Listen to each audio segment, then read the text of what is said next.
Alright, today we have a lens review. What this is another installment in my budget lens series that I've been messing with on here. And this lens is it's a Nikkor mount, alright, but it's a TOKINA RMC. It's constant f4 aperture, which is a big perk. It has a 55mm filter thread. It has a metal filter ring, which is a good thing. And it's 70 to 210mm focal range. Now Nikon makes basically the exact same lens, or Nikon once made the exact same lens, and I've got a couple of copies of it, and it performs actually pretty well, I guess because it's f4. This one's is pretty much mimics the Nikkor equivalent. It has a push-pull zoom ring, and it's nice and well dampened. It's nice and smooth. It will creep on you. You can see the weight of the lens will pass it through the focus range.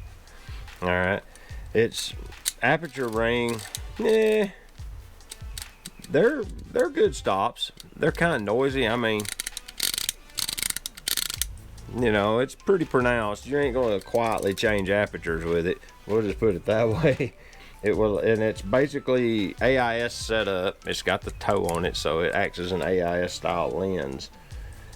Now, it also, let's see if this one does what I'm thinking it does. Yeah, it's got a macro functionality right here, and it's 11 to 1. Actually, it's 1 to 11. So instead of getting 1 to 1 macro, you're 1 to 11 racked all the way out, and you're 1 to 4 racked all the way in. Macro, right? You know, the aperture looks really good on it. It's a real nice lens. So let's get some test photos with it. Let's just see how she performs. We'll put her on the XT3 and just see what we come up with. The lens is all metal construction. It has a generous grip area for focus on the barrel. I mean, back in the day when manual focus lenses were a thing, you actually had a significant area to get a hold of it for focusing. There's little to no play in the mechanics. The lens is fairly well built. I mean, you can rock the focus barrel just ever so slightly. And as you can see, this and this are two different pieces, okay? And this drives between them, because as I turn this, you'll notice that crawls out of the barrel and it gets further away. This is your focus section, and this is your base, and then the helicoil moves the focusing in and out, and then this is moving a zoom system internally to get you your magnification. It's a pretty good looking lens mechanically. Let's just see what she's going to turn up when we go to actually shoot photos with it. Let's see if it's got any interesting issues. Now bear in mind, I paid a whopping $17.79. I've got the packing slip here. $17.79 on eBay, shipped to my door from California. The shipping was $10.79. I got the lens for $7. The freight was more than the lens. So I'm not expecting a whole lot here. But this lens seems to, externally, it's beautiful. It's in brand new shape pretty much. I don't think whoever had it shot with it much. That could be a sign. And it's actually well built. Just looks good. Looks like a brand new lens for $7. So let's just take it out for a spin and see what we got. And just like that, it's on here. So let's go take some pictures.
Here's something I just figured out. If you shoot a flower next to your steps, like this one, it looks like this when you take it out of the camera, because even at f8, that close of focus, you blow the background out. Isn't that cool? Here's something else I always try to photograph in the spring. It's these little flowers here.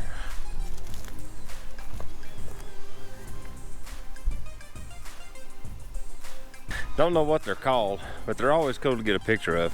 So testing with the lens, I've noticed that it has half stop increments on the aperture. So you get a whole stop to 5.6 and half stops all the way to 22 and then a whole stop to 32. So it goes to f32. But yeah, all the intermediate settings have half stop increments on the aperture setting. So, yeah. And I have found in the direct sun that f4 is pretty much worthless. There is so much, it's like the pictures are glowing, whatever that is. I think it's coma. I ain't real sure which one of the defects it is, but it's got some pretty heavy artifacts in the direct sun. I couldn't even hardly get it to focus with manual focus assist. It was so bad. Well, that was a weird angle. Okay, this lens, it's worth the $7 I paid for it. If you're shooting indoors or in the shade, you know, and you're not in direct sun with it, it takes a reasonably decent photo. But if you're doing anything other than that, this lens is pretty terrible, just to be honest with you. This was apparently one of their earlier attempts at making a lens, and it's not all that great. So I honestly wouldn't, I would say save your money and get something different, because this one doesn't, I mean, it takes pictures. If you're into like lomography and you like the artifacts that lenses produce, then it'd be okay. But for me, it just isn't good enough to even consider. You know, it was kind of cool to play with, but the Nikkor lenses take 10 times better photos, and they're virtually identical to this one. So with that, I appreciate you guys watching. And this is David, the Georgia photographer. And if you like the channel, hit that subscribe button. If you know, get the notifications. You know where the bell is. It's down there. You know, ringing the bell helps me out some. I think it does, at least. And down in the description, I have a link if you want to donate to the channel. So with that, I appreciate you guys watching, and y'all take care. We'll see you later. Bye bye.